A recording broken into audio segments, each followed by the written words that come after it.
नमस्ते, मैं हूं रवीन गौतम और आप देख रहे हैं ब्लंटली स्पीकिंग और हम चर्चा करने जा रहे हैं 3 फरवरी से लेकर 7 फरवरी तक का शेयर मार्केट का माहौल की कि आफ्टर बजट ये जो पहला हफ्ता है बजट के बाद का, इसमें शेयर मार्केट का कैसा माहौल रहेगा, ऊपर जाएगा, नीचे जाएगा, यहीं थमा रहेगा और जो बजट का असर है वो मार्केट के ऊपर कितना पड़ेगा।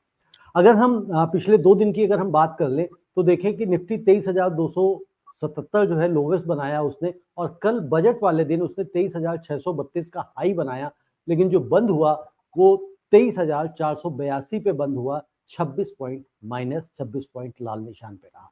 और बैंक निफ्टी 49,029 को थर्सडे को उसने लो बनाया और 50,010 का कल हाई बनाया और 49,507 पे कल बैंक निफ्टी भी बंद हुआ और यह भी लो रहा है -80 पॉइंट। और कल भी एफआईआईज ने बजट वाले दिन भी उन्होंने भी कल भी बिक्री करी है लगातार। बजट से पहले ये देखा गया जब तक अनाउंसमेंट नहीं हुई तब तक मार्केट में तेजी रही, लेकिन जैसे ही बजट निर्मला जी ने पढ़ना शुरू किया तो उसके बाद थोड़ी देर बाद बजट मतलब मार्केट में गिरावट आई। तो शेयर मार्केट ने बजट को किस तरह से लिया है और आने वाले समय में बजट को किस तरह से लेगी, इस विषय पे आज हम सुभाष जी से चर्चा करेंगे और साथ के साथ हम नेक्स्ट वीक के लेवल्स भी जानेंगे सुभाष जी से। सुभाष जी, आपका बहुत बहुत स्वागत है। बहुत बहुत धन्यवाद रविंदर जी, सभी व्यूअर्स का भी बहुत बहुत धन्यवाद। जी, तो सुभाष जी पहले तो यही बताइए कि कल का जो बजट था और जो मार्केट का जिस तरह से एक्सपेक्टेशन था कि भाई 24,000 पहुंच सकता है या कुछ भी, तो वो हुआ नहीं, उस एक्सपेक्टेशन में खरी नहीं उतरी मार्केट। वो उसका कारण क्या रहा? बजट में कहीं कमी रह गई या कैसे इसको आप देख रहे हैं?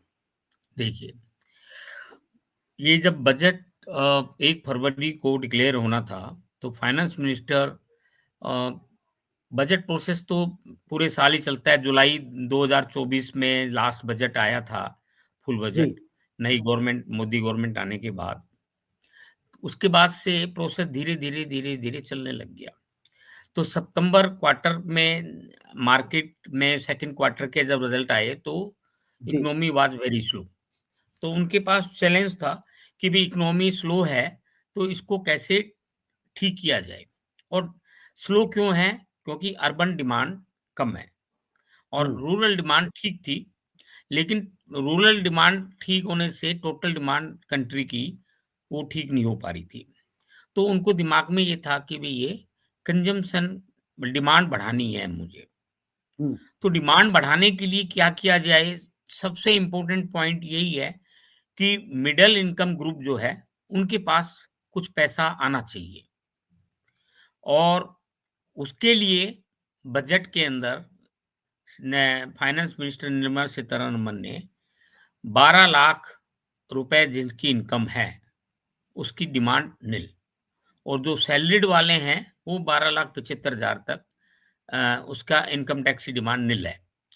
तो तकरीबन ये एक यदि 24 लाख तक और फिर कुछ स्लैब्स भी घटाए 24 लाख तक यदि हम देखें तो 1,10,000 का बेनिफिट होता है मिडिल इनकम ग्रुप को, जिसकी जी, इनकम 24 लाख तक है। और तो ये डिफरेंट डिफरेंट इनकम के ऊपर डिफरेंट डिफरेंट बेनिफिट है। तो जैसे मान लो 10 लाख के ऊपर 60,000 का बेनिफिट है, 10 लाख जिसकी इनकम है। तो इससे मिडिल इनकम ग्रुप के पास पैसा बचा। डिमांड अब ये उम्मीद है कि डिमांड बढ़ेगी, क्योंकि जब हम्म, पैसा बचता है तो डिमांड बढ़ेगी, और जब डिमांड बढ़ती है तो हमारा FMCG sector, retail sector, automobile sector और रियल एस्टेट सेक्टर, जी, हॉस्पिटैलिटी सेक्टर, इन सब में टूरिज्म, इन सब में ये सेक्टर सब ठीक होते हैं।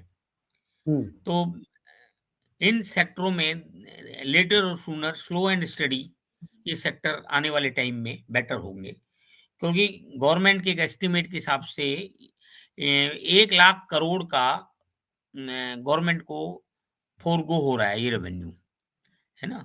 तो ये अपने आप में एक बड़ी फिगर है और इससे रिवाइवल ऑफ डिमांड बढ़ेगी।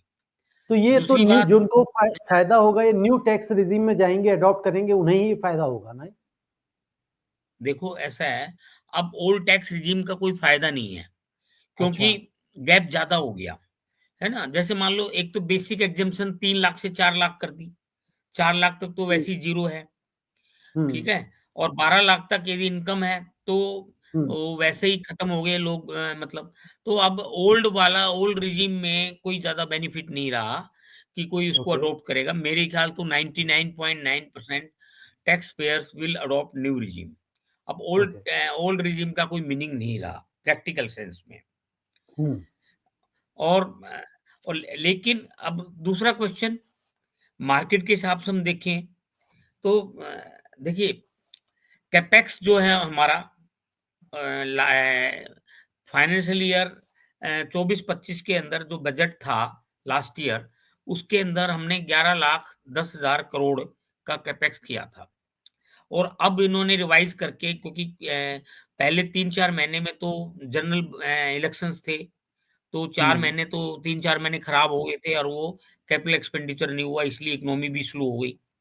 तो जी। वो 10,18,000 करोड़ का हमने रिवाइज कर दिया। ठीक है। अब हमने जो नेक्स्ट, अब इस बजट में हम 11,20,000 करोड़ का कैपेक्स में फाइनेंस मिनिस्टर ने डिक्लेयर किया। और इसके अंदर भी रोड और रेलवे के अलावा डिफेंस में एलोकेशन ज्यादा है, हम्म। 6,80,000 करोड़ के करीब है। तो मतलब रेल, रोड और डिफेंस, तो ये भी, इनमें इंफ्रास्ट्रक्चर सेक्टर, डिफेंस सेक्टर, ये भी पॉजिटिव रहेंगे, ठीक है। जी। तो एक कैपेक्स भी इन्होंने डिक्लेयर कर दिया, और अर्बन डिमांड को ठीक किया है।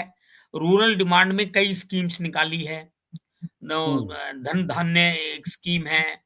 और बाकी देखिए, हमारी जो रूरल डिमांड आई थी पहले भी, फूड सिक्योरिटी इन्होंने कर दी थी, जो जो 5-5 किलो अनाज देते हैं। फार्मर्स को जो 6,000 रुपए देते हैं, उससे भी फर्क पड़ा। अभी दिल्ली स्टेट इलेक्शंस में हम सुन रहे हैं कि 2100 रुपए आम पार्टी दे रही है, 2,500 रुपए लेडीज को बीजेपी दे रही है, कांग्रेस भी जी। डिक्लेयर कर रखा है। जी। तो ये जो अपकमिंग इवेंट्स हैं, दिल्ली स्टेट इलेक्शंस हैं, इसका भी हम देख लेंगे। आरबीआई हम्म। की मॉनेटरी पॉलिसी है, ये आने वाली है नेक्स्ट वीक में। और जो ट्रम्प के टैरिफ के रेट वगैरह हैं, इस पे भी कुछ क्लैरिटी आएगी।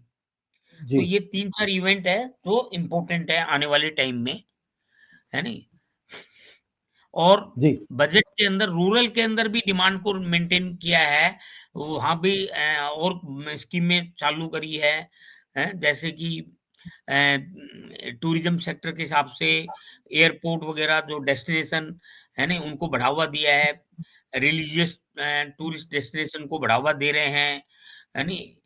कितने 75 एयरपोर्ट है, कुछ आईटीआई और स्किल डेवलपमेंट, एमएसएमई सेक्टर को भी इन्होंने पुश किया है ना। तो बजट के अंदर लोगों को बजट डे वाले दिन बजट पूरी तरह से समझ नहीं आया। धीरे-धीरे मार्केट में पकड़ आएगी। और बस अब उम्मीद ये है कि एफपीआई की सेलिंग रुके और वो भी बाइंग पर आए। और मैं ओके। सोचता हूँ कि इनका जो बजट है और ये पॉजिटिवनेस है, इससे मार्केट में पकड़ धीरे-धीरे बढ़ेगी और एफपीआई भी बाइंग पर आ जाएँगे। ये मैं उम्मीद करके चल रहा हूँ। ओके, अभी अगर ये तो भाई साहब बजट बजट अगर पॉजिटिव है इतना, तो कल मतलब लाल निशान में मार्केट बंद होने का क्या कारण रहा?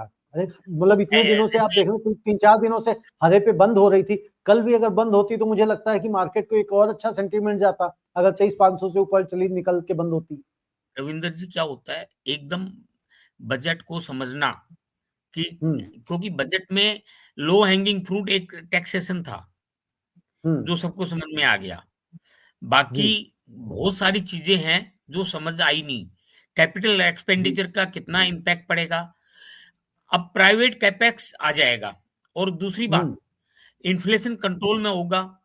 तीसरी बात, 2-3 रेट कट, रेपो रेट उम्मीद है अब, है क्यों? इन्फ्लेशन कंट्रोल में होगा, लॉन्ग टर्म बजट है, और repo rate cut 3 rate cut मैं उम्मीद कर रहा हूँ 25-25 पैसे का, और सोवरेन जी मैं जो अपना गवर्नमेंट सिक्योरिटीज की जो यील्ड है जी 6.60 6.70 के बीच में घूम रही है, ये 6.40 6.50 के बीच में आ जाएगी, हम्म है ना, रेट कट होने से।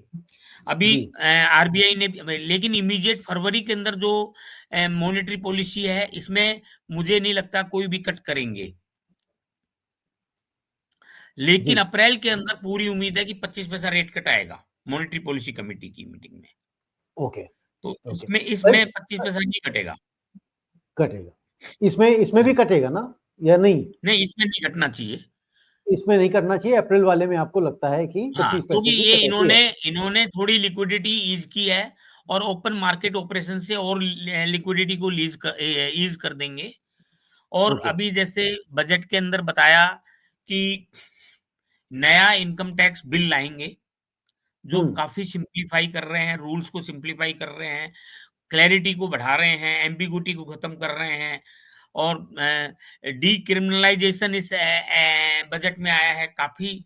जैसे हमारे यहाँ पे क्रिमिनलाइजेशन थी काफ़ी उसमें उसमें जीएसटी को डीक्रिमिनलाइजेशन लेके कर रहे हैं, तो जी इसमें भी सुधार आ रहा है। ओके तो सुभाष जी, इसमें एक चीज मैं और पूछना चाह रहा था, जैसे मान लीजिए जो हाँ, 12 लाख वाली जो रिटर्न्स की बात आ रही कि भाई टैक्स फ्री हो जाएंगे, तो देश में लगभग कितने प्रतिशत जनता होगी जो 12 लाख रुपए साल के कमाती होगी? कोई आइडिया है आपको इसका? देखो 8 करोड़ से ऊपर रिटर्न बनती है, तो जी 6.5 करोड़ इसमें ऐसे हैं जिनकी जो इनकम जीरो 12 जाते हैं। लाख से कम है। हाँ जी, 6.5 जी करोड़। हाँ नहीं, 12 से 12 वो 6.5 करोड़ तो अब है ना? हाँ, अब हैं अब जिनकी बने ना ये? रिटर्न नहीं, जिनकी जी रिटर्न 12 लाख से जी कम है। जी अच्छा हुँ, तो उन्होंने ओके 1.5-2 करोड़ रहेंगे जो टैक्स देंगे। हाँ तो वही 1.5 करोड़ के आसपास टैक्स देते थे, पिछली बार भी तो 1.5 करोड़ के आसपास ही लोगों ने टैक्स नहीं, दिया है। रिटर्न तो 8 करोड़ के करीब फाइल करते हैं। हाँ pan return number 8 8 crore crore. के करते हैं, तो जिसमें वो जीरो फाइलिंग वाले जो रहते हैं कि सिर्फ नाम के लिए जो फाइल करते हैं। तो देखो अब इसमें क्योंकि हिंदुस्तान क्योंकि एक में डाटा जी हिंदुस्तान में जो सैलरीड वाले लोग हैं, उनको तो जी जो सैलरी मिलती है वो दिखाते हैं। जी लेकिन जो स्मॉल इनकम टैक्स एसएससी हैं, वो उनकी नहीं दिखाते। टेंडेंसी हाँ, उनकी टेंडेंसी यही होती है, जितनी थ्रेशोल्ड लिमिट है, अपनी हम्म इनकम वहाँ तक शो करते हैं, चाहे हम्म उनकी इनकम ज़्यादा है।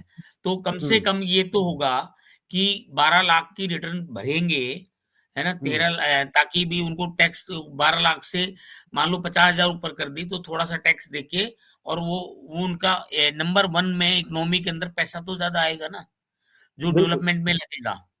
तो ये हम्म बहुत बड़ा पॉजिटिव फैक्टर है। बिल्कुल, क्योंकि एक एक डेटा के मुताबिक जो हमारे देश की जो टॉप 10% जनसंख्या है, वो 25,000 रुपए महीना कमाती है। यदि आप 25,000 रुपए महीना कमाते हैं, तो आप टॉप 10% उसमें आते हैं। तो उस हिसाब से मैं सोच रहा था, क्योंकि इसका आंकड़ा मैं काफी रिसर्च कर रहा था, लेकिन कहीं मिला नहीं कि भाई 1 लाख रुपए महीने कमाने वाले कितने परसेंट लोग हैं, क्या वो टॉप 1% है या ये टॉप वन मतलब परसेंट से भी कम है? 12 लाख तक जो कमाने वाले रिटर्न भरते हैं, वो 6.5 करोड़ है। मतलब इसका मतलब ये है कि जिसकी 25,000 भी है, 30,000 भी है, 50,000 भी है, वो तो 60,000 वही भी है, मैं वही 70,000 भी है, मैं तो वो कह रहा 1 हूँ कि लाख वो तक जो जिसकी इनकम है, वो 6.5 करोड़ लोग हैं, अभी एग्जिस्टिंग नहीं, एस्टीमेट आज वो आज से माना जाएगा ना। आज अभी जो से। पिछला भरा, हाँ जो पिछला भरा था पहले, तो वो जीरो वो थे ना, जो 5-7 लाख रुपए तक वो थी फाइल, जीरो थी हाँ जी, रिटर्न। हाँ जी। तो चलिए, अगर इसको देखें हम, तो अब आगे का जो माहौल है, अगर हम नेक्स्ट वीक की बात करें 3 फरवरी से लेकर 7 फरवरी के बीच का, तो इसमें किस तरह के आपको कहाँ तक के लेवल जाते हुए दिखाई देते हैं? देखिए, मैं समझ रहा हूँ मार्केट है ना तेज़ जी पकड़ रहा है, धीरे-धीरे जी पकड़ेगा, और नेक्स्ट जो वीक का लेवल है, वो निफ्टी का 23,100 से लेके 24,100 के बीच में रहेगा, 23,100 से लेके 24,100 रहेगा। रहेगा।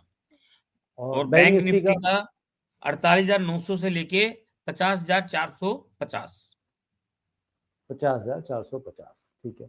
अब इसमें एक चीज बताइए भाई साहब कि लास्ट वीक शायद हम लोगों ने बात करी थी, तो आपने कहा था कि फरवरी के एंड तक निफ्टी 27,000 जाने की क्षमता रखता है, चला जाएगा 26 से बजट आने के बाद, 27,000 छब्बीस 26 से से 27। 27,000।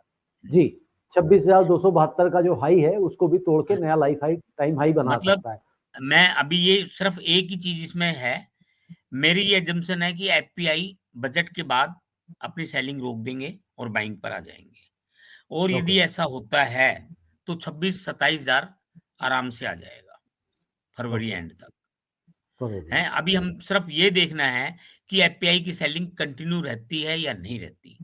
क्योंकि मेरे हुँ। हिसाब से 1 वीक के बाद कंटिन्यू नहीं रहनी चाहिए, बाइंग आ जानी चाहिए। अच्छा, मतलब 1 वीक आपको और लगता है कि नेक्स्ट वीक जो है 3 फरवरी से 7 फरवरी वाला जो वीक है, उसमें हो सकता हाँ, है कि इनकी बिकवाली जारी थोड़ी-सी रहे? क्लैरिटी क्लैरिटी और देखेंगे कि भई हुँ, दिल्ली के इलेक्शंस में क्या रहता हुँ, है ना? यूएस की क्लैरिटी और देखेंगे, टैरिफ रेट कितना लगाते हैं। जैसे जी, मेक्सिको में इन्होंने इम्प्लीमेंट कर दिया, कनाडा, तो मेक्सिकन गवर्नमेंट ने रिटेलिएट किया है। चाइना गवर्नमेंट भी रिटेलिएशन में वो अपनी दिखा रहे हैं। तो ये थोड़ा-सा स्लो चलेंगे और किसको कैसे इसको हैंडल करना है, हम उसकी कैपेबिलिटी, ट्रम्प की कैपेबिलिटी पर देखना चाह रहे हैं। और इंडिया के साथ वो फ्रेंडशिप निभाते हुए टैरिफ रेट डालते हैं, तो कितना डालते हैं? और हुँ, मैन्युफैक्चरिंग बेस जो टैरिफ डलेगा, तो हमारा और उसका, तो हमारा वहाँ से मैन्युफैक्चरिंग कितना शिफ्ट होगा? क्योंकि इस बजट में कई चीज़ें हैं। थोड़ा मैन्युफैक्चरिंग बेस हमारा बढ़े, इस पर भी ध्यान दिया गया है। कस्टम ड्यूटी जो है वो रैशनलाइज़ की है। बेसिक टैरिफ है उसको भी हम रैशनलाइज़ कर रहे हैं। और जैसे टारगेट इसका न्यूक्लियर पावर का टारगेट भी 100 गीगावाट का दिया है 2031 तक। है नहीं? हुँ, विकसित भारत बनाने के लिए हमें जीडीपी जो है 8% लाना पड़ेगा। तो फाइनेंस मिनिस्टर के दिमाग में ये भी है। तो इसलिए वो जो न्यू स्टार्टअप्स हैं, एमएसएमई है, माइक्रो एम है, माइक्रो और एमएसएमई को कैटेगराइजेशन का डेफिनिशन चेंज हुई है। एमएसएमई को सपोर्ट दिया गया है इस बजट के अंदर, है नहीं? हुँ, और तो ये बहुत कई साइलेंट इसमें बजट के अंदर बहुत साइलेंटली बहुत सारी चीज़ें करी गई है, जो आपको और 1-2 दिन में क्लैरिटी बनेगी। तो मार्केट में करेक्ट, धीरे-धीरे बाइंग बढ़ेगी। ओके, इन्वेस्टर्स इसको पॉज़िटिव लेंगे। अभी इतना पॉज़िटिव जितना बजट है, बैलेंस बजट है, ग्रोथ ओरिएंटेड बजट है और लॉन्ग टर्म बजट है, इसको इतना फर्स्ट डे समझ नहीं आया और लोगों ने इस तरह से नहीं लिया। तो अब इसके धीरे-धीरे, धीरे-धीरे समझ आने पर ये बजट आगे बढ़ेगा, तो इकोनॉमी में ये कैपिटल मार्केट भी बढ़ेगा, इकोनॉमी में ग्रोथ बढ़ेगी, प्राइवेट कैपिटल एक्सपेंडिचर अट्रैक्ट होंगे। पर जब प्राइवेट, क्योंकि private capex is more efficient then government capex. और ओके, अभी तक प्राइवेट कैपेक्स नहीं आया। और ओके, जब इंटरेस्ट रेट कम हो जाएँगे, जैसे मैंने बताया 2-3 रेट कट की संभावना है और इसी पॉसिबिलिटी पर प्राइवेट कैपेक्स आने शुरू हो जाएँगे। और हुँ, जब प्राइवेट हुँ। कैपेक्स आता है, तो आप समझो कि इकोनॉमी चल जाती है। इकोनॉमी और चल जाती। हाँ, सुभाष जी, एक एक मैं लास्ट क्वेश्चन और बता एक लास्ट हाँ क्वेश्चन जी, और लेना चाहता हूँ। हाँ जी, जैसे हाँ 8 जी। फरवरी को चुनाव के दिल्ली के जो चुनाव हैं उसके रिज़ल्ट आएँगे, नतीजे आएँगे, तो क्या दिल्ली के चुनाव के नतीजों का भी कोई हमें असर शेयर मार्केट पे देखने को मिलेगा? मैं आपको एक छोटी-सी बात बताता हूँ। क्या है, यदि आप पार्टी जीत जाए, मान लो, जी, जी, तो जो ये फ्रीबीज़ है ना, ये बहुत जी। ज़्यादा बढ़ जाएगा। ओके, और कैसे बीजेपी जीतेगी, हैं? क्योंकि कैसे बढ़ जाएगा? फ्री फ्रीबीज़, आप पार्टी का तो एक ही बेस है, कोई विकास नहीं, हाँ, फ्रीबीज़ का बेस ठीक है। है ना? कोई विकास नहीं है। और हाँ, बीजेपी जीतती है, तो हाँ, हालाँकि बीजेपी भी काउंटर कर रही है फ्रीबीज़ हाँ, उसको बढ़ाने के लिए, लेकिन उनकी हाँ। मजबूरी बनी हुई है। वो तो देखिए, अ, फिस्कल डेफिसिट का टारगेट 4.4 दिया है और जी, मूडी जो रेटिंग एजेंसी है, वो जी, वो अभी तक हमारी ये चीज़ें देखते हुए हमारी रेटिंग को इम्प्रूव नहीं कर रहे। हाँ, क्योंकि हमने अपना फिस्कल डिसिप्लिन बहुत मेंटेन किया हुआ है 4-5 साल से, जो जी, कमिट किया है वो डिलीवर हुआ है। आप देखो ना, हुँ, कोरोना के बाद से हमारा फिस्कल डेफिसिट टोटल कंट्रोल्ड है और जी, रिड्यूसिंग डेट है, रिड्यूसिंग फिस्कल डेफिसिट है। और जी, जब फिस्कल डेफिसिट रिड्यूस हो रहा है, तो मूडी या कोई सॉवरेन रेटिंग एजेंसीज है, वो हमारी Baa3 आउटलुक स्टेबल से बेटर हम्म, करना चाहिए। तो जैसे ही वो बेटर करते हैं तो हमारे को इंडिया को पैसा जो है वो सस्ते रेट पे मिलता है। तो जी वो जी यही देख के नहीं कर रहे कि अभी हमारे यहाँ पे फ्री बीज का जो कल्चर चल चुका है, वो इतना जी, नेगेटिव है कि वो विकास को नहीं होने देगा। तो ये विकास को नहीं यदि होने देगा। लेकिन हाँ, जैसे भी आपने कहा कि भी अगर आप पार्टी आती है तो फ्री बीज को बढ़ावा मिलेगा, जबकि अगर हाँ, भारतीय जनता पार्टी आती है तो फ्री बीज का तो वहां पे भी बढ़ावा मिलेगा, क्योंकि भारतीय जनता पार्टी ने कहा है जो फ्री बीज स्कीम्स चल रही है वो जारी रहेंगी। और जबकि महिलाओं को वो 2100 दे रहे हैं, ये कह रहे हैं 2500 देंगे। तो इनके आने से फ्री बीज कम तो नहीं हो रही बल्कि बढ़ेगी ही उल्टा, भारतीय जनता देखो पार्टी के भी आने से। रविंदर जी, पहले टारगेट तो यही है कि इलेक्शन जीतना पॉलिटिकल ओके। पार्टीज का। ओके। और इसलिए वो जो फ्रीबीज वो बांट रहे हैं, यदि वो कमिट नहीं करेंगे तो इलेक्शन जीतना इम्पॉसिबल हो जाएगा। लोग है हम्म। ना इतनी बात समझ नहीं पा रहे, इतनी जी मैच्योरिटी नहीं है, लालच जी। बना रहता है। तो वो पहला जो टारगेट है वो इलेक्शन जीतना। लेकिन हम्म। आप बीजेपी के मैनिफेस्टो या बीजेपी के विचार को आप अंडरस्टैंड करेंगे तो इनका विचार अभी भी डेवलपमेंट ही है। हम्म। और डेवलपमेंट करने से देश की प्रगति बढ़ती है। पैसा बांटने देखो ना, सबसे आसान है किसी भी गवर्नमेंट के लिए पैसा बांटना और विकास को हम्म। इग्नोर कर देना। हम्म। लेकिन ये यूरोप में हमने देखा, बहुत सारी कंट्रीज में हमने देखा, जो कंट्रीज फ्लोरिश थी वो कंट्री खत्म हो गई। लंका में हाँ, हमने देखा। वेनेजुएला, वेनेजुएला एक हाँ, कंट्री रही है मतलब जी। और बहुत सारे एग्जाम्पल्स हैं जहां पर हुँ, फ्रीबीज बंटने लग गए, है नहीं, वो हुँ, सारी कंपनियां हिट हो गई है। हमारे हुँ, external debt in comparison to other countries कम है। हमारे हुँ, एक्सटर्नल डेट घट रहा है जीडीपी की हुँ, प्रोपोर्शन में। हुँ। तो ये आपको ये जीडी अंडरस्टैंड की करना प्रो पड़ेगा। जीडी जीडीपी की प्रोपोर्शन में घट रहा है, लेकिन अदरवाइज़ तो बढ़ रहा है। भई पहले नहीं, 55-1 लाख आप करोड़ इसको था, आज 2 लाख करोड़ आप के इसको आस-पास हो गया। आप इसको इस तरह से देखो, यदि हमारा 8 लाख करोड़ है तो यूएस का 90 लाख करोड़ हुँ, है नहीं? मतलब हमारे जीडीपी के हिसाब से घट रहा है और मैनेजेबल है, कोई खास बात नहीं है।